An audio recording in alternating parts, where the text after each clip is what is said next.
Welcome to the United We Scan podcast, the podcast by rural carriers for rural carriers. The views expressed in this podcast are of the presenters and the presenters only and do not represent the views, opinions, or strategies of the United States Postal Service or the National Rural Letter Carriers Association. We ask that you please consult your assigned union representative for guidance in your local area. Please like this podcast, share with your fellow rural carriers, and subscribe to be notified each time a new episode is uploaded. Also, please leave a comment or question for us below. Thank you. Now, here are the hosts of the United We Scan podcast. Welcome back, everybody. No Kristen today, which she gets to have a day off every once in a while. However, she did take leave without pay on this one, so it's just Bill and me today. But we're going to get into some hurricane updates, of course, route issues, and breaking news, as well as a couple reminders for you guys. But before we get into that, how was your retired week, Bill? It's it's such a dilemma deciding what not to do every day. It really is. And the thing of it is that I bet you I still spend a third of my day responding to people on the several different social media platforms, on phone calls and everything. So it's like not working, but the only difference is I don't have to go to work, and it's still a bit strange for me. Um, like I said, I miss my customers. I really do. Miss some of my coworkers. And I found out today that the sub that put in for the hold down on my route keeps complaining to the supervisor that he needs help every day. And supervisor reminds her, well, Bill retired and did it by himself every day, never asked for help. I can't do this. And they said, well, then, you know, release the hold down on there. Just walk away from it. Well, I want Mm-hmm. the hours. Make up your mind. You want the hours? You want the work? What? Shut the hell up. But it's the same old bullshit. As when I left, and the one of the biggest things is that they've actually gotten all but one of our routes covered with vehicles on a daily basis, which is good. And the only person that's not getting doesn't have a vehicle, personally, she could burn in hell. But other than that, she's a nice person.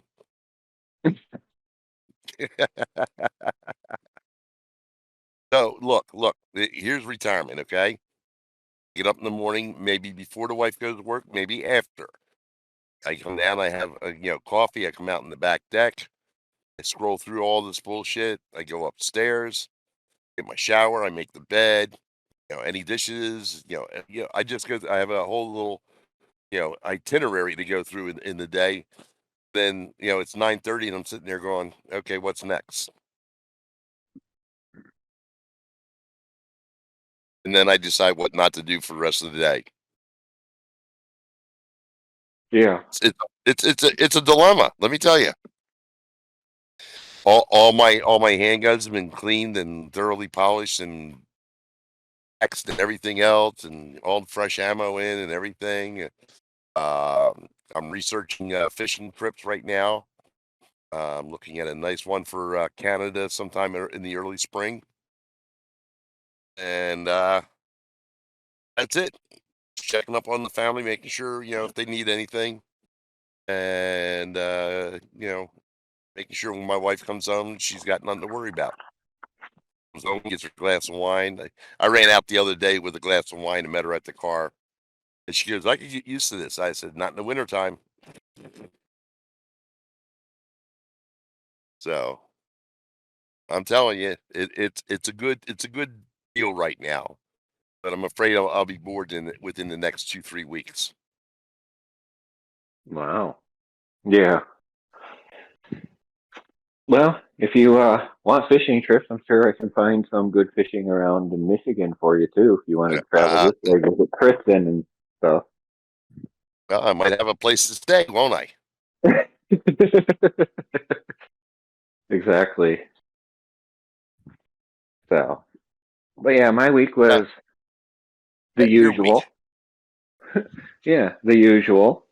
It was heavy Monday, and then Tuesday, Wednesday, Thursday, started seeing some extra packaging coming through. Amazon had their fake Prime sale, where they mark everything up for a few weeks before and then say there's a discount on it for Prime Week when you're paying the exact same price or even more for the item before. Um, our new postmaster is starting to settle into their role. It's temporary for now until one gets actually assigned to the office. Um, but other than that, it's pretty much been a normal week. I've been trying to keep everything flowing and moving with online things like that, getting back into the swing of things with helping people because I took a little bit of time off from that, taking a little time away from that, but still answering questions that come through on the page and stuff like that. But then get to the weekend, saw the Northern Lights during the week as well. Apparently, they could see them all the way down in Cuba. So, but just a normal week overall. But let's get into what we have this week. So the first couple of things I have are a couple of announcements. The dispute forms have to be turned in by Friday for the mini mail survey. It's this Friday, the 18th, that they have to be in by.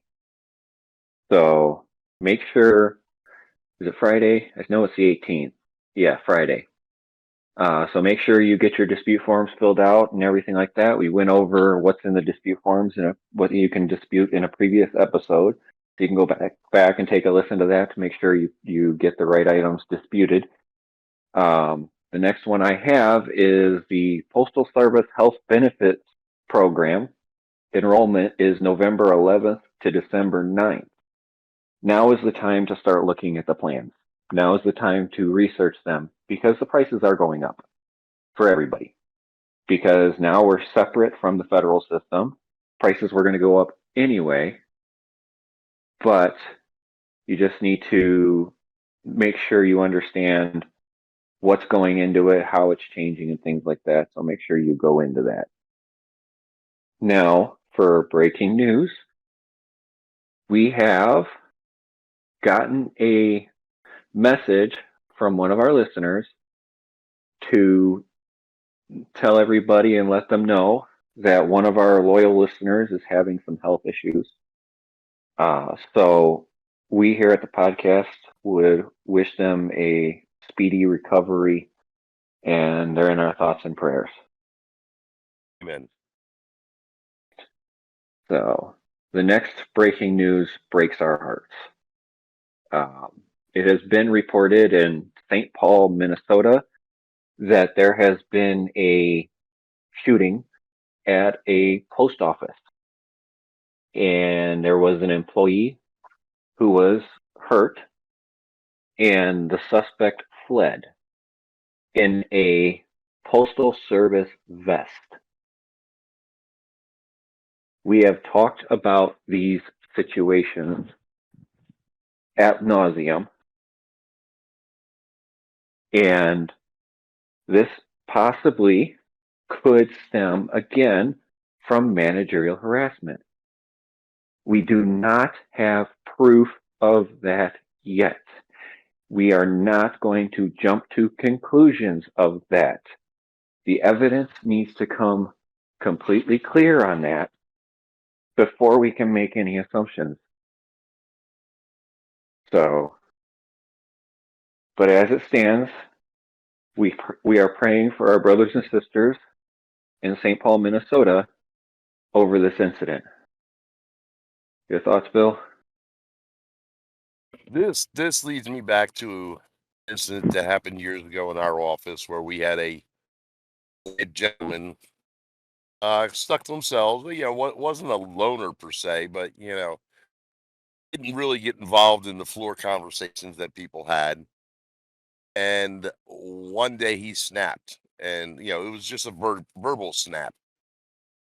The thing of it was that you don't know what the person next to you is going through in their personal lives.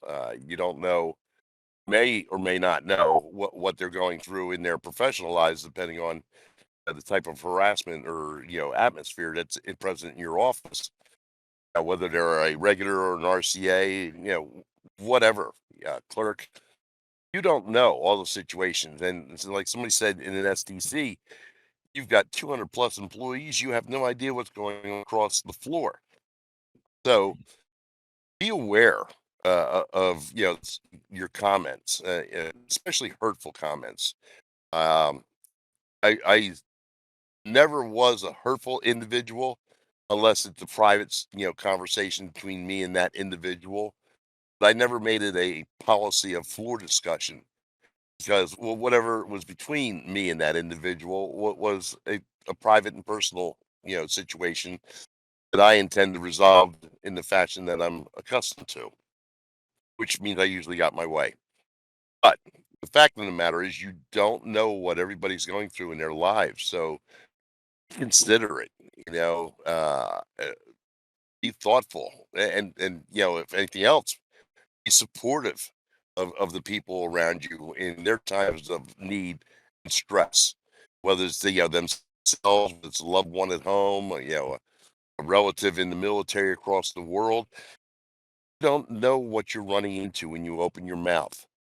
And when I tell you to, make sure that you make the most important delivery of the day, it's you, home to your loved ones. That means getting out of that building, too, getting home, road rage. The people on the damn freeways are out there. A third of them aren't even paying attention. Uh, be aware. I mean, as a tactical officer, that was my primary concern of paying attention to what happens all the time, everywhere, listening, observing. Most people aren't. They've got their earbuds in. They're listening to music. They're yakking to somebody on the phone. This day and age, with the toxic atmosphere, with the post office, with everything they're trying to do to the rural craft, please be aware of your surroundings. Cannot stress that enough. Yes. And we talk about this all the time, and management will be protected in this situation if it is that case. We've seen it before, we'll see it again. Management will defend itself almost to the end. So And you're you right, need to Dave. do what, yeah, you need to You're do what right. you need to do to protect yourself. Yeah. We don't know the facts. We don't know the involvement of the individuals or anything like that. And we can only report on what we know and speculate on the rest. But speculation is like gossip. So let's let it play out and find out what the report says, and then we can go from there. But be aware. Be aware of your surroundings. It's like when my son went to college up in Philadelphia at Temple University. 1 block off of North Broad Street, you're in a danger zone. And I taught him how to take care of himself up there. The fact of the matter is, you have to beware. You have to be conscious of your surroundings. It's. I hate to say that we live in this type of society, but we do. We really do. And I don't want to hear about another rural carrier being injured or killed because of somebody else's, negligence, because of, what's going on in their lives or a vehicle. I saw the one comment where an individual is out on disability because the maintenance guy said the vehicle was fine, went out there and the control arm came off the vehicle. And they ended up in a rollover. Here they are in disability. Never know what's going to happen, when it's going to happen. But if you're not prepared for it, you know, it's going to catch you and smack you upside the head like a brick. And you're going to sit there and say, Bill told us about that. But aware of your surroundings, be aware of the people around you. And be aware that management, while they say they have your best interests in mind, only have two interests in mind. And that is getting the mail delivered and staying off their boss's red list. Radar.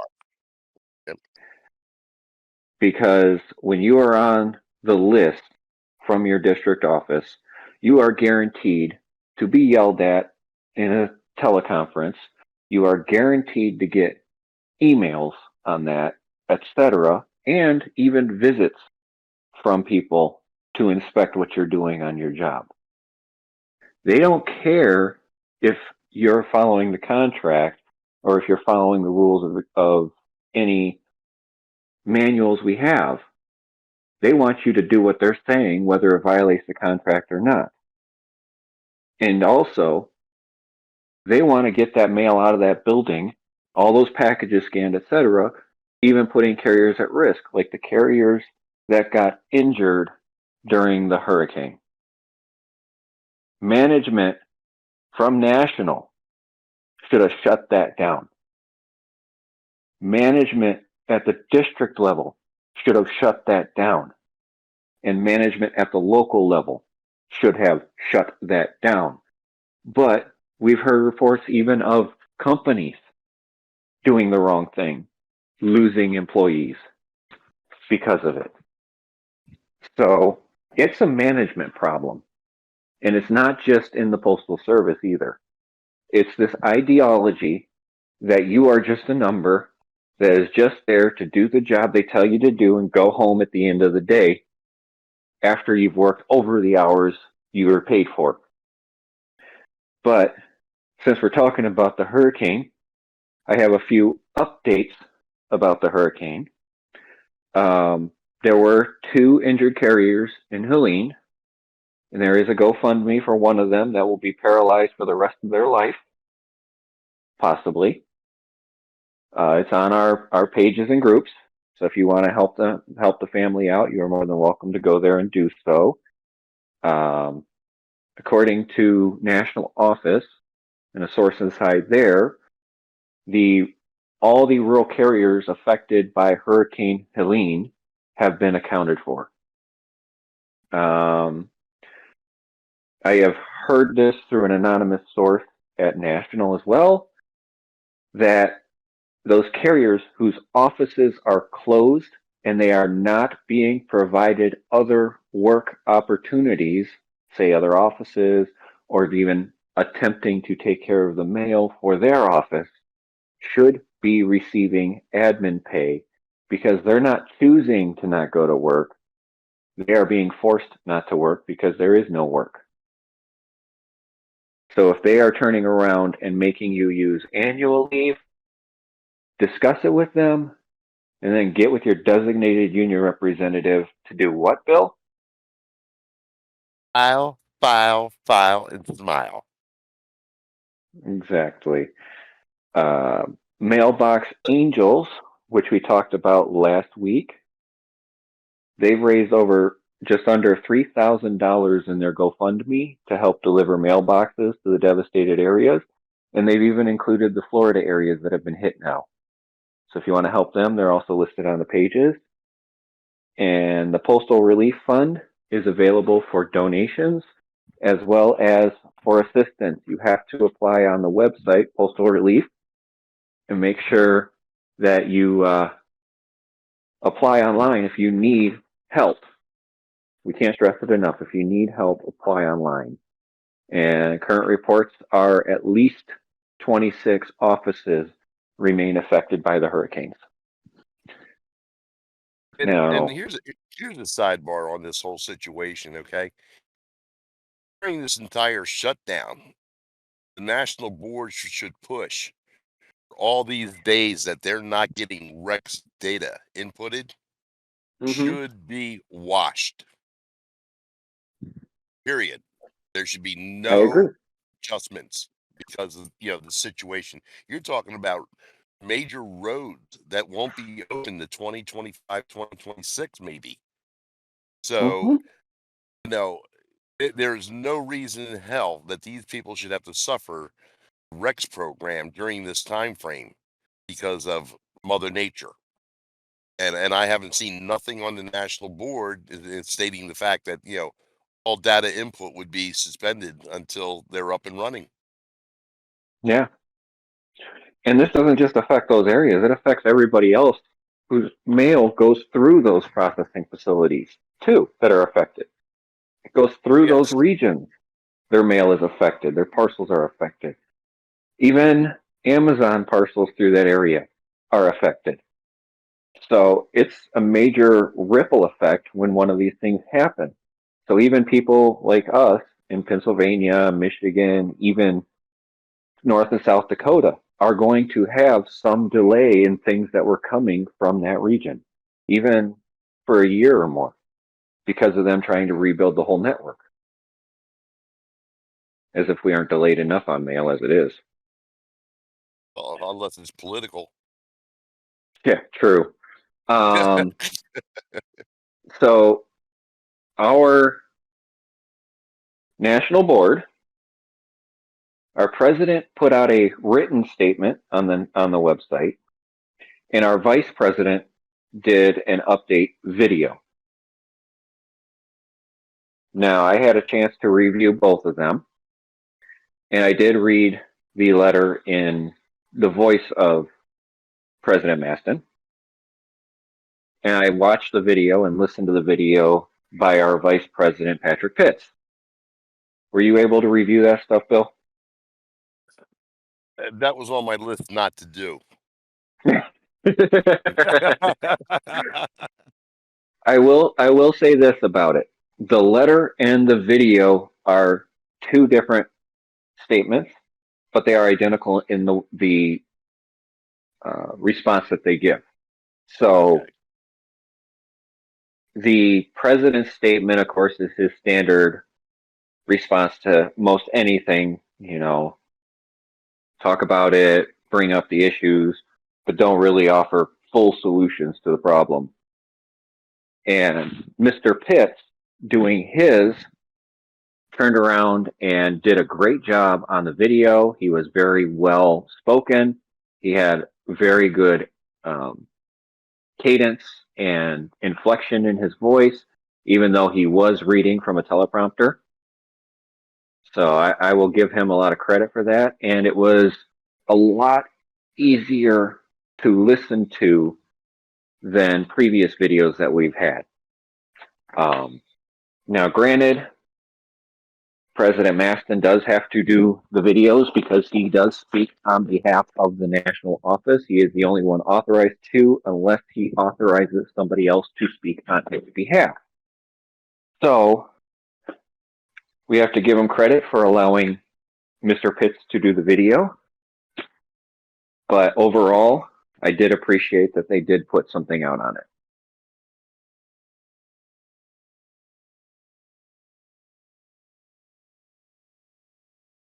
Now, you were talking earlier about the road damages that were going on. So we're going to get into a little bit of Rex education here on this, talking about detours on your routes. We all know bridges, roads, and stuff got taken out with a lot of routes.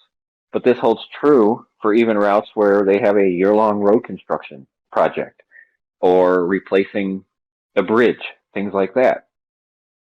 So what's supposed to happen, supposedly, is after 30 days, you are to get the change in mileage and an updated EMA. 30 days from the point you started the detour, and it's supposed to back pay back to the start of the detour. Right, Bill? This is correct. So just like anything, they have to verify that it's going to be a detour for an extended period of time, and the 30-day time limit was what was negotiated between management and national a long time ago. And it still holds true today. Now for Rex, the difference is it takes 30 to 45 days for it to show up in your mapping. But it will show up. Well, I'm sorry, James. I hate to question you, but if they basically refresh the breadcrumbs every 2 weeks, why would it take 45 days to show up? Because your mapping is done, what is supposed to be done once a month. and it's supposed to be done between the 20th and the end of the month. And if you started the detour within 15 days of doing the mapping, it won't show up. Because, like you said, it takes at least 2 weeks for the breadcrumbs to adjust. And sometimes a little longer if you don't have good GPS signal in that area. So that is why it can take up to 45 days. But Don't forget to go in and make sure you change your line of travel to match that too. yes, and you change your line of travel to match that as well. And once that's done and the mapping is done, you should get an interim adjustment, supposedly. And we talked about the interim adjustments previously. And Meow's correct. You have to wait to after the 30 days before you do this. But I have heard of offices where they're not paying the additional EMA. I have heard of offices where they're not doing the mapping with the change in the drive line. If they are, contact your designated union representative. They should be fighting for you. Just for your information, I received my Form 50 the other day, and because of the mini mail survey, and I'm still overburdened, 48. But the fact of the matter is, they reverted back to our old mileage from Westchester. So now everybody has to submit every day to get reimbursement for the extra mileage to the SDNC. Jeez. Yes, I mean, you can't make this up. Ladies and gentlemen, the brunt of conversations I have with people are over the Rex program in regards to the dismounts, the CBUs, the unscannable parcels. Now, here we are in my office. They're going through the same shit again with the mileage. Hold it. It was already settled since August. Why, after the mini mail survey, did it go back again? Don't tell me they're not going in and changing things. Don't tell me that we shouldn't have an IT forensic examiner checking all these changes because of the fact that it's happening every day. Everybody's checking their reports and they're showing I have 6 dismounts. Well, okay, but I have 8. It's only showing 6. Well, it's not counting, your extra dismounts, for a CBU. Now I have 8 standard dismounts. Why are 6 showing up? This is the horse shit that is just really riling up the carriers. And like I said, you had this shooting, and we don't know why, but if you can't feel the tension in these offices, I don't know where you can, because of the fact that that's one of the reasons where I said, it's time for me to get out, because this is getting on my nerves bad. Besides the fact that, I had the time and everything, but that's beside the point. But, how long are people going to tolerate this? How long before, supervisor comes in and pushes your button one day about, your third box holder that needs to go out on top of all the political mail, and it's a Tuesday after Columbus Day. It's coming to a head, and hope I'm wrong, but I don't think so. There's too much frustration out there, and management has no idea what they're doing and how far they're pushing people. I mean, how much does it take for somebody who's been a manager for a long time or an executive for a long time to realize the fact that we don't have enough coverage for offices is the fact that they're pushing us too far, and people are choosing to go work at a supposedly higher stress job for maybe $1 less an hour, and actually happier there than they are at the post office. Mm-hmm. The fact that people are quitting en masse should be the biggest indicator that there's a problem. But no, let's just cut people's evaluations, throw most of it onto their routes, and they can be overburdened 48Ks for a while, running 60 plus hours a week. And then we'll do a route cut when we have somebody we can put in that spot full time. But they'll have to work all their scheduled days off because we don't have enough coverage. We'll just keep forcing more and more work on the employees until they keel over in the LLV because they're overstressed and have a heart attack. Yeah, it's funny how you say how management treats us. One day I had inadvertently walked into my postmaster during one of his telecoms, and he had himself muted while the boom was reaming another postmaster out. And I mean, he was handing this lady her ass in a handbasket, a wheelbarrow, a front end loader. I mean, he was just ripping this lady apart. And there's 40 plus supervised postmasters listening in on this. While this guy's handing down, the Ninth and 10th Amendment on this woman. And my postmaster just laughing. And I said, "What's so funny?" He goes, "It's not me, so I don't give a shit." This is the type of shit that they're getting from above. And they're just taking this same attitude, the same toxic work environment that they're exposed to and passing it down. And they don't realize how that the trickle down theory per se, it gets to us. It gets to the clerks, it gets to the city carriers and the rural carriers.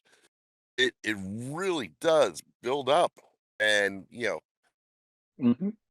like I said, God's sakes, folks, pay attention because the reason I never took a management job, like I said, I don't kiss ass. I wouldn't break the contract. I wouldn't enforce rules that I know were contractually contradictory to what was the letter of the law. The fact of the matter is these people are being treated like shit. And guess what? When they're treated like shit, they just hand it down the ladder. And guess who's at the bottom of the ladder, folks? We are. Yep. They tried to get me into management at one point, but I knew their game plan. So I told them I'd give them my answer after I came back from vacation because they wanted my answer before I went on vacation, and I knew exactly what they were going to do. And that was to have me be the manager during my vacation while they went on theirs, and then they put me back on my route after they got done with their vacation. So I wasn't playing that game, and I don't play games at all with that stuff. And if I was a manager, my steward would be there with me with any decisions that my supervisor gave me and be like, hey, is this legit? Is this something I can actually enforce, or is it something you guys would grieve? Because honestly, I wouldn't want the paperwork of grieving. I would rather have the answer from the union official than anybody in management labor or in my boss's section either. Because, like we say, management would rather climb a tree to lie than stand on the ground to tell the truth. And at least if I asked the union person, they'd probably tell me the truth. But that's why I'm a union person, because I'd rather tell the truth, tell management where to stick it with paperwork, and be on my merry way. Yes, comment in the chat. We have too many levels of management when the people higher than the PM can do these Zoom meetings. Yeah, and I agree. I heard one myself in my office when I was a mapping facilitator every single day when I was spending the days actually mapping with carriers. And the postmaster, like Bill's, puts it on speakerphone. And unfortunately, even with the insulation in the wall, I could still hear every single word that district manager was saying, and it wasn't good and it wasn't kind. And I felt bad for those managers. And my postmaster said it's like this every single day. Yeah. And speaking of union people, James, with the upcoming deadline in regards to your MMS mini mail survey disputes, let me make sure that you understand this. You need to fill out a dispute for each item. You cannot put multiple disputes on a sheet. Each dispute has to be on its own separate piece of paper. It has to be documented. You have to have details. You have to have facts behind you. more detailed, the better off you are that you could possibly win this.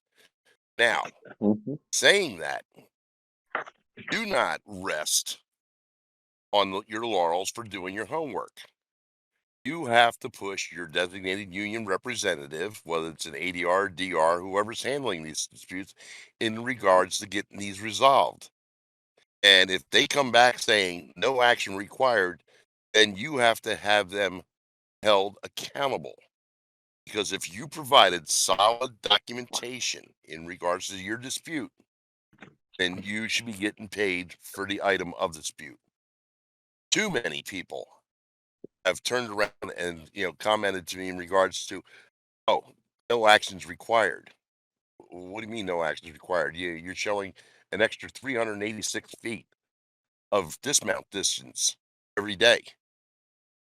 Well, that's what the DR said, or this is what this person said. It's like, hold on. Did you document it? Yes. Did you have the rolling wheel with you measuring out the distance? Yes. Did the supervisor, observe this? Yes. And how can you, just sit there and say this is not enough documentation in regards to saying that you're entitled to this payment? That's the problem. And yes, we have to collectively work together with the disputes. Once the disputes are out of your hand, you have to push those people above you to show why there's no action required.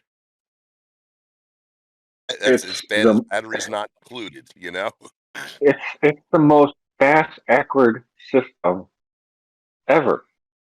It's supposed to be like a grievance. And the favor should be on the carrier disputing the items, and management has all these numbers available to them.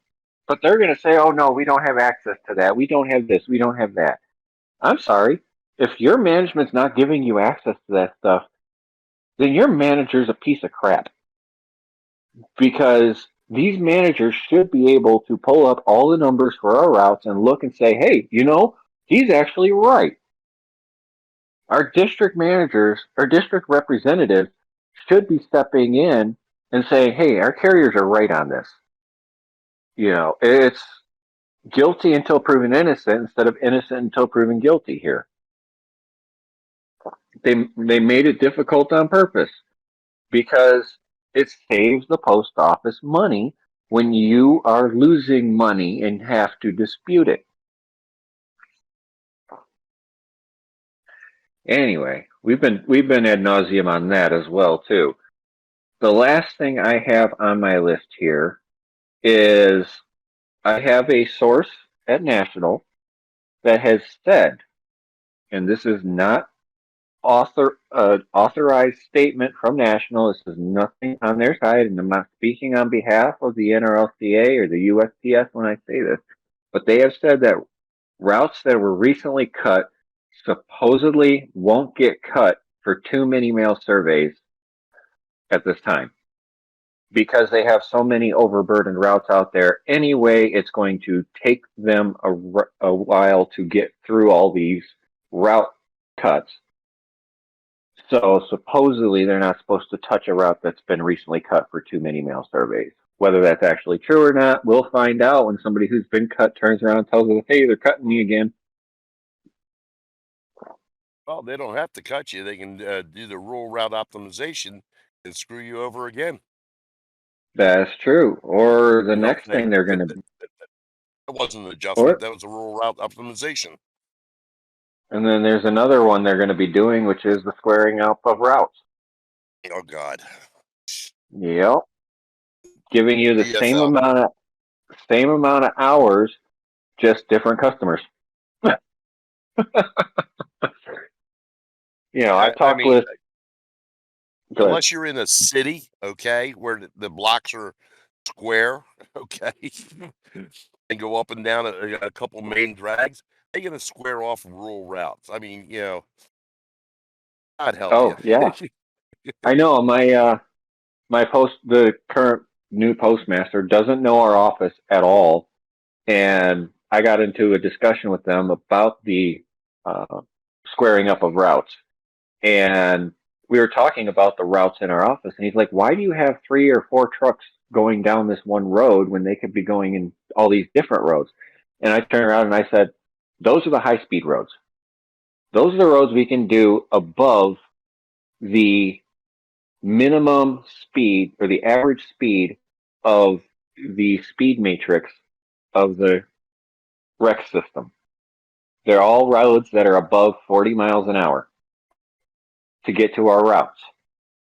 Then from there, we go into all the neighborhoods and areas and stuff like that. And yes, I do drive routes that are being delivered by other carriers, but that's how it's laid out here. And by turning routes, moving just pieces here and there from one route to another, supposedly is going to make it more efficient. I don't believe it, but hey, they can believe whatever they want to believe, right? Well, the question that first comes to mind is, okay, if you have multiple routes along this road, which is above the drive speed matrix, and everybody going down that road is at the same speed, therefore, what's the difference whether they're cutting off to the right here or cutting off to the left a half mile down or driving 2 more miles past that and starting their route? You're still the road itself doesn't change anything in regards to this drive speed. And you can't possibly actually send a carrier out and not go past another carrier's route. It's just physically impossible. You're going to pass Yeah. somebody's route. I mean, the, it's called physics, folks. You can't get from A to B, you know, and then go from B to D without passing C. And okay, like in my office, how are you going to square off routes where you have several city routes that actually intertwine with rural routes? They're not Give giving the city routes those to the streets rural up. routes. Yeah, well, could be in for a fight on that one. Oh And yeah, you that's know, definitely a fight. I would oh, give some rural to city, and the city could give some city to rural. You know, a trade off, make it even yeah, and fair. hmm and not where I live. Which which brings up another thing, James. Here's another point for pondering consideration. I am sick and tired of hearing offices that are locked out or blocked, don't have internet access so that people can do their damn mapping. I've heard it Yeah, one time, I've heard it 1,000 times. We have no internet. Well, then, how did you get the email this morning that you read for our safety report? You know, we had our yeah. stand up talk this morning. How did you get this report, missing scan, 20 minutes ago, and you brought it to the carrier next to me? The, that internet bullshit, that just being blocked or locked out is just it's the most absurd thing that I've ever heard, because I have yet to see the facilitators for our office turn around and get blocked and locked out when doing the LTM, yet management's blocked or locked out. I can tell Same, you same system. when I was a facilitator, we did get locked out once, but they were doing a major update to the system to fix a lot of quite a few bugs that were in the system. That was the only time I was locked out, and I've done mapping religiously for the most part ever since. There's been a few times where I didn't do it one month or next because I didn't have major changes to make to it, and that was my choice not to do it. But since then, I've been doing it every month because it needs to be done, and I can't trust management to do it the right way because they don't drive my route every day. And the case in point is, the people saying they're missing this or they're missing that. I had 8 traffic control points disappear on my route one day. And I'm sitting there going, well, hold it. I said, what happened to these? Well, I guess they were temporary. They're freaking lights. They're lights. They're not stop signs. They're not yields. They're traffic lights. You think they just removed them in the middle of the frickin' road and everybody can just drive willy-nilly? Well, I don't know what happened. This is why I Yeah. said we need a forensic IT person to look into this stuff because of the fact that they are full of shit. Somebody's in there making changes. I mean, they Yeah. had the test program for 2 different areas, for, checking, data that they can change with the carrier, agreeing to it. But what says they can't do it? And why do we have David Heather on a retainer and he's supposed to be a rec specialist? Yeah. I don't want a rec specialist. I want an IT forensic investigator. That's what I want. Yeah. Exactly. It's amazing to think. And while I had said that management would have access to edit everybody's scans on September 21st, the uproar that was caused by that announcement being broadcast not only at National Convention but on this podcast as well, I have heard many managers still do not have access to that system. Now, whether that is true or not, I am unaware, unable to verify, but supposedly they do not currently have access across the country to do it. They may in some areas, may in some regions. I am not totally verified on that, but I wanted to put it out there that they have to have special access still to get there and do it. And according to somebody in our chat, the offices that did have it had it shut off after the test period was over. So it isn't nationwide yet. But remember, it is still in management's back pocket. It is Oh, a yeah. feature that has been available the whole time that just requires flipping a proverbial switch on the system. And the only reason to do this is to cut our pay. Mm-hmm. They're not looking to institute a new system unless they're saving money on our asses. Same reason for the RCAM. Oh my God, that's supposed to make it easier to solve differences without them going through the grievance process. Half the damn supervisors don't even know what an RCAM is. Then they're Yep. going to go for rural route optimization. They're going to go for squaring off. Everything they do is to take money out of your pocket. Yep. And I will tell you that management now is tracking box holder inputs.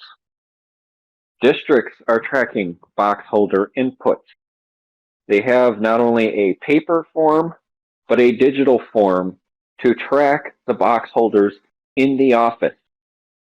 Now, your manager should be, supposedly, verifying the box holders before you get in the office. They're supposed to be there before you get to work. That is in the M38. Management is supposed to arrive prior to the carrier start time and not leave until the last carrier is back. And if they aren't, it is a grievable thing you should get with your designated union rep about. But if they're turning around and saying that you have to show them the box holders when you get a box holder, ask them how you're going to get compensated for that time. It is not in our work rules that we have to go and show management what we have for mail, what we have for unscanned parcels, what we have for box holders. They need to compensate you. What do they compensate us with, Bill? Money, 8127.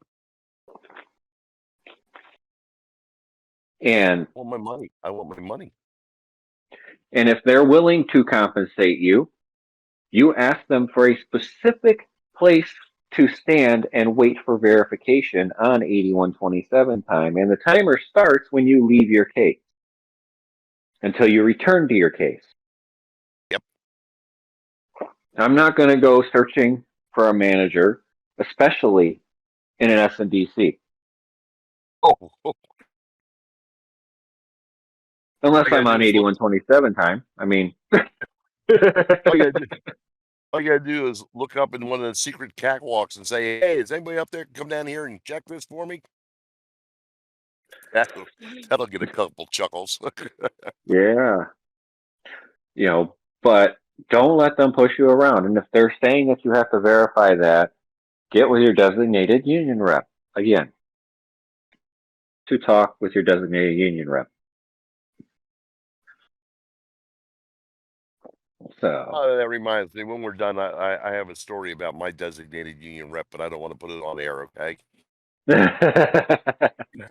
okay. See, this is why people should be in our Discord server so they can hear these stories when we're not actually recording the show. And there's a link available on our Facebook page as well as in our group sometimes where you can join our Discord server and actually hear us recording live at 7 p.m. Eastern Time on Sundays. And we also announce when we're doing special midweek bonus episodes as well through the Discord server. So if you want to come and hear the fun stuff before and after the show, come join us on the Discord server where we actually record it live in front of a live studio audience. Although there is no canned laughter. All right, Bill, you have anything else you want to bring up? Oh, yeah, I miss my customers. I really do. It's really bittersweet for me because of the fact that I knew I had to get out of there with what was coming down the pike, and I've decided I've got a couple of years before the wife is going to take her retirement, so let me plan on doing some things on my own, while she's working. But the fact of the matter is, I really I miss kids, the dogs, the customers. I have 9 or 10 that I still keep in close contact with, and a couple, 5 or 6 at least that I'll visit. Almost like we call them welfare checks on them, make sure they're doing okay. But I don't miss the bullshit. I mean, God, it's such a relief not to get up in the morning and dread going into work. And I'm jealous of people who have those unicorn postmasters and unicorn offices where everything's hunky dory every day and people work together and they don't stab each other in the back or anything like that. I'd love to find that. I mean, maybe when I die and go to heaven, uh, hopefully, I'll find that post office. But in this day and age of the United States Postal Service, that's a rarity. And God bless you who have it. The rest of us, just and bear it, until you either find something better or you know you just turn around and say that's enough and walk away. Your sanity, your mental health, and your physical health just from the stress, it's not worth it. Um, you guys are in my prayers every day, and I hope I don't hear any more stories about shootings or accidents or anything like that. People losing their lives. I always say, you're the most important delivery of the day, and I mean it. There's nobody there to replace you. So get home safely to your family every day. Thank you, Bill. Well spoken. We're still going to push for things to be corrected here. We're still going to push for correct information to be out. And when we get things wrong, we have to correct them on another episode. We're not going to go back and edit the episode, edit it out. We want to show we are human. We make mistakes, but we correct them because that's the right thing to do. And when management makes mistakes, it's our job to hold them accountable to them with the grievance process through our designated union representatives. There are going to be delays in a lot of areas.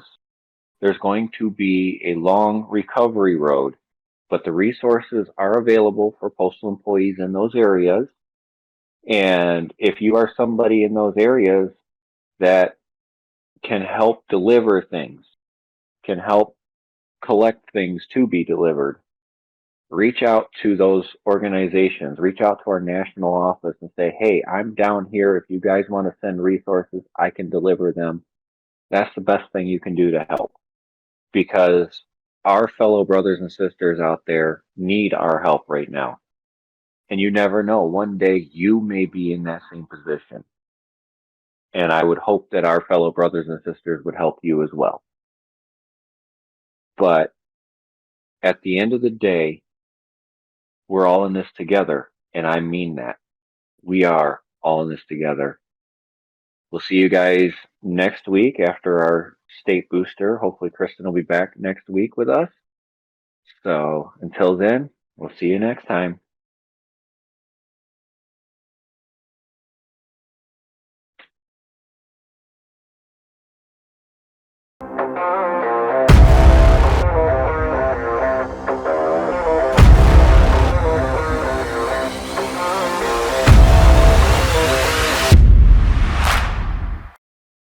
So who do we got? Me, you, and Just you and me. Chris? Just you and Just me? you and me. Oh my Yeah. God. The Bash Brothers.